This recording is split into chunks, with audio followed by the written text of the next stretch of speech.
12세기에 이르러 한국의 유기는 전성기를 맞는다. 궁중은 물론 방가에서도 호화로운 녹그릇을 사용했고 악기류나 제기 등도 놋쇠로 만들어 사용되었다. 500여 년의 왕권을 이어온 이조 왕가에서 종묘 제례에 사용했던 유기 제품의 여러 제기들을 비롯해서 궁중의 많은 유물들이 놋 제품인 것을 보더라도 유기의 쓰임을 어림할 수가 있다.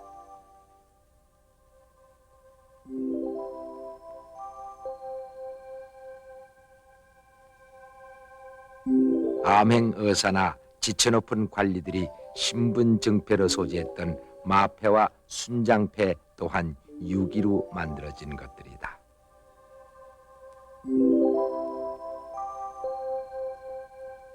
화폐로 통용되었던 엽전, 그리고 일부 상류층에서 애용했던 호신구와 휴대용 먹통 등 다양한 제품들이 유기로 만들어졌다. 주전자나 양푼 등 일반 가정에서도 흔히 쓰였던 각종 용기 또한 유기로 만들어져 오늘에 전해지고 있다.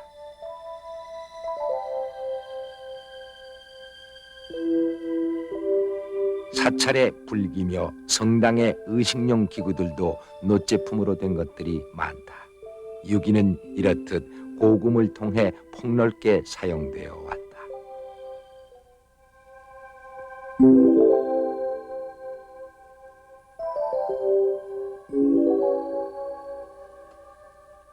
현대 문명에 밀려 녹그릇들이 다소 소외되어 온 것도 사실이다. 닭간에는 손매에 따라 윤이 더해지고 품위가 돋보였던 그릇인지라 간수하기가 그리 수월하지 않았기 때문이리라. 그러나 녹그릇은 우리의 가을과 겨울을 대표해온 전통 반상기로서 음식의 온기를 오래 간직하는 덕성을 지닌 것이었으며 한국인의 법도 있는 식사 범죄를 드러내는 아름다운 그릇이었다. 녹그릇으로 어른을 모시는 일을 효행으로까지 여겼던 이들이 이 땅의 사람들이었다.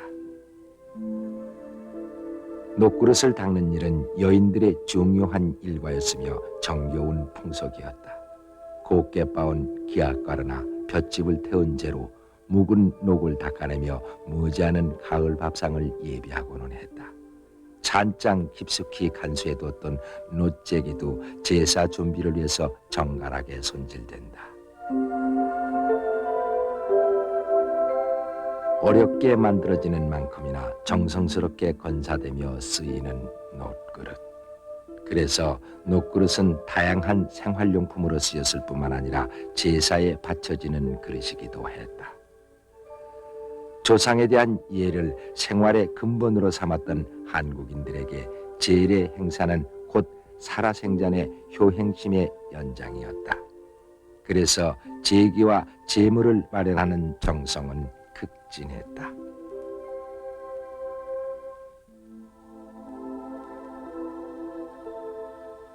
유기에 관한 자료나 공방의 기물들은 대학박물관이나 사설박물관에서 어렵지 않게 접할 수 있어 전통 유기 기법 연구에 큰 도움이 되고 있다.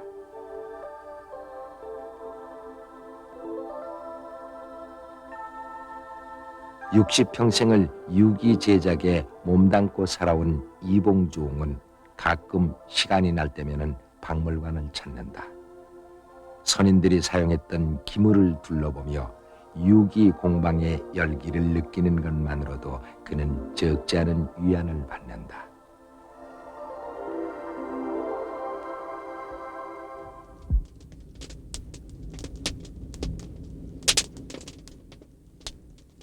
방자유기의 첫 작업은 바둑판 모양의 합금 놋쇠를 불에 달구어 망치로 두드려 늘리는 내핌 작업으로부터 시작된다. 이 작업은 최소한 5명 이상의 인원이 필요해 협업과 분업이 치밀하게 조화를 이루어야 한다. 각자의 망치질의 역할이 제각기 다르기 때문이다.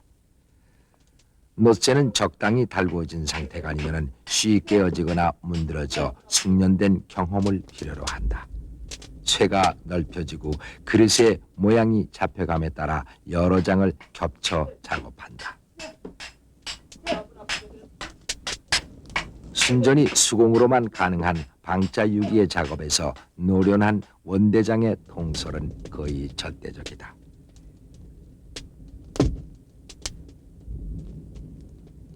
기능 보유자이기도 한 유기장 이봉주홍은 망치질의 소리만 듣고도 쇠의 달금질 정도를 정확히 판단해 매질의 세고 여림을 지시한다.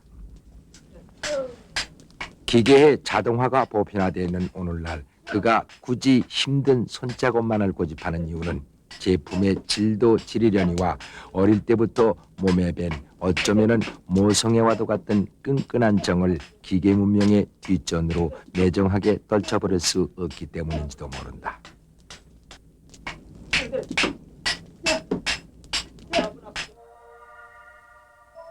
방자유기의 기본 재료는 구리 78%와 22%의 주석을 합금해 만든다.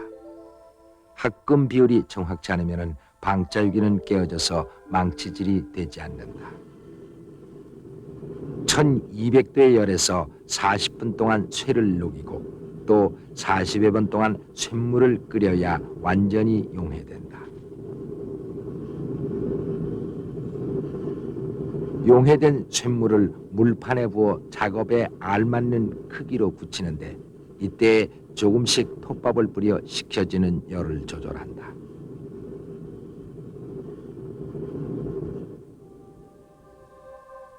우리나라의 유기제조는 크게 두 종류로 나뉜다. 망치로 두드려서 만드는 방자유기와 틀에 쇳물을 부어 만드는 주조공법이 그것이다. 안성지방에서 주로 발달한 주물유기는 식기류나 제기 등 장그릇들을 주로 만들어 왔다.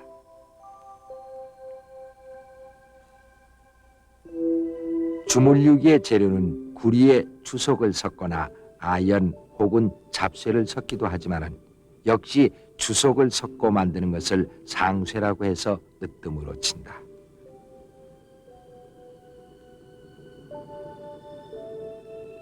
안성유기는 바닷모래의 앙금인 개토를 이용해 틀을 만들어 주조 형식으로 제품을 만들어낸다.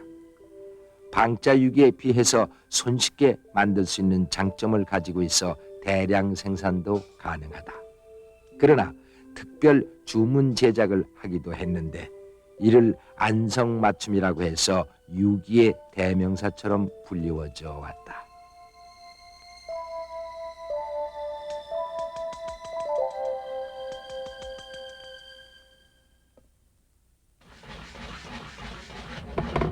방자유기 제작은 주물유기에 비해 많은 노동력을 필요로 한다.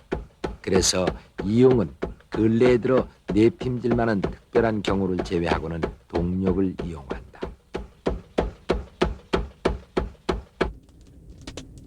그러나 쇠를 달구어 반복해 늘리는 작업은 별로 다를 게 없다.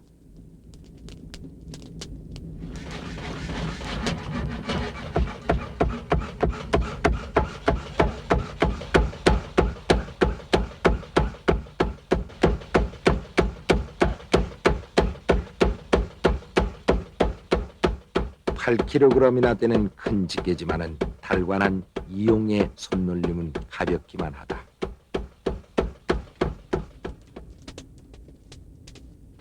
동력으로 쇠를 늘리기는 했지만은 마지막 손질은 역시 손작업으로 정교하게 다듬어야 제 모양이 나게 마련이다.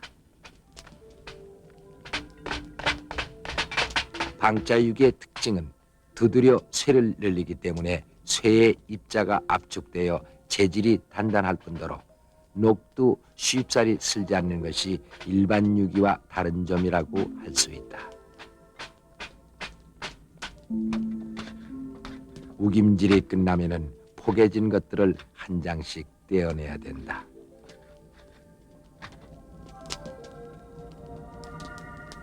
이를 재질이라고 해서 일정치 않은 테두리를 고르게 잘라내고 표면을 다듬어 모양을 잡는다. 모양이 잡히면은 이를 다시 520도 이상의 열에 달구어 찬물에 담금질을 하는데 이는 노쇠 특유의 연한 성질을 만들어 마무리 작업을 쉽게 하기 위해서이다. 여러 과정을 거친 재료는 이제 검게 산화된 표면을 깎아내어 노쇠 특유의 색깔을 내는 마지막 가질 작업에 들어간다. 방자유기는 배우기도 힘들고 작업하기도 어려운 일이다. 너무 고생스럽게 배운 기술이라 쉽사리 이 일을 버리지도 못하는 것이 또한 방자 일인가 보다. 유기장 이봉주옹과 함께 이북의 고향을 두고 올람한 후 줄곧 방자일에 매달려온 박정선 옹의 경우도 그러하다.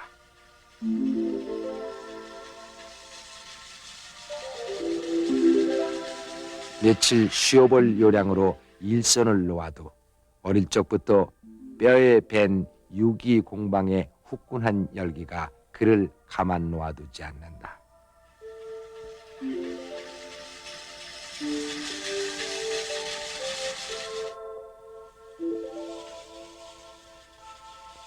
노그릇은 1940년대 말 일제시대 때 전쟁 물자 공출로 된서리를 맡기도 했다.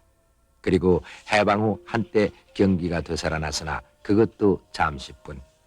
6.25 동란이 끝나고 노그릇은 급격하게 사양길로 접어들게 된다. 값싼 플라스틱 그릇이나 양은 스테인리스 제품에 밀려 점차 설당을 잃다가 최근 들어서야 차츰 명맥이 되살아나고 있다.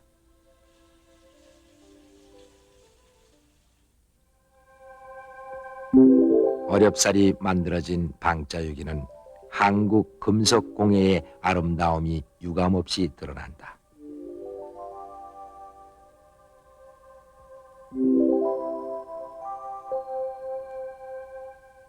몇 자국이 은은한 표면, 짐짓 균형을 무시한 조형미, 수공예 품으로서의 투박한 먹과 품위를 보여주는 것이 바로 방자유기의 진면목이다.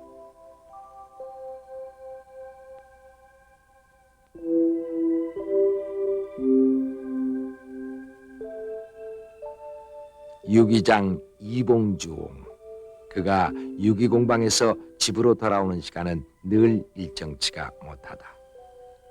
일이 많아서도 그렇고 또 일이 적어서도 그렇지만은 간혹 일찍 돌아온다 해도 그는 늘 유기일의 연속이다. 방자유기의 대를 이을 장난과 작품에 관한 은언도 하고 또 원로 유기장으로서의 경험담도 들려준다. 이용이 유기에 관심을 갖게 된 것은 그가 어렸을 때 어머니가 유기 행상을 하며 어렵게 생활하던 때부터인데, 그래서인지 70을 바라보는 노구이지만은 유기를 바라볼 때마다 어머니의 마음과 같은 평온함을 느낀다.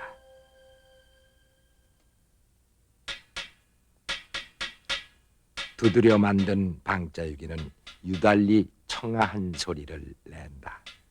징이며 꽹과리 등 농악기를 만들 때 굳이 방자를 쓰는 이유가 바로 그 때문일 것이다.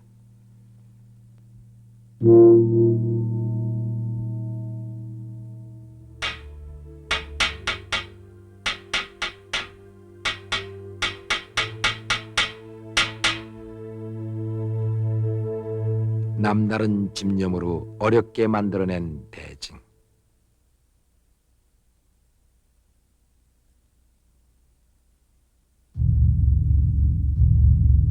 그 울림은 유기장 이용의 목소리이며 평생에 한일는지도 모른다.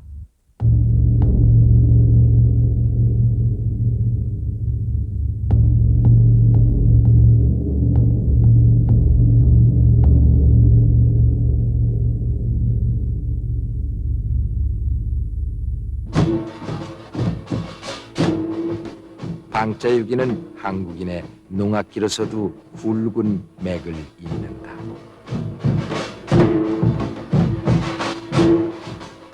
신명이 있고 어깨춤이 있는 곳에는 어김없이 꽹과리와 징이 있게 마련이다.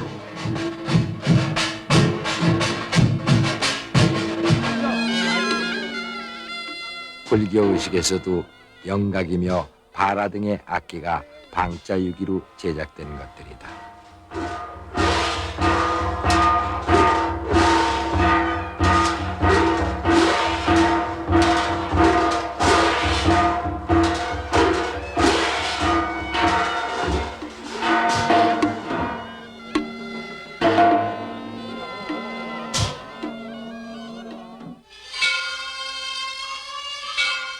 궁중에서 사용되었던 많은 악기 중 편종을 비롯한 중요 타악기도 노쇠로 제작된 것들이 많은데 그 힘있는 음이 주악을 장악한다.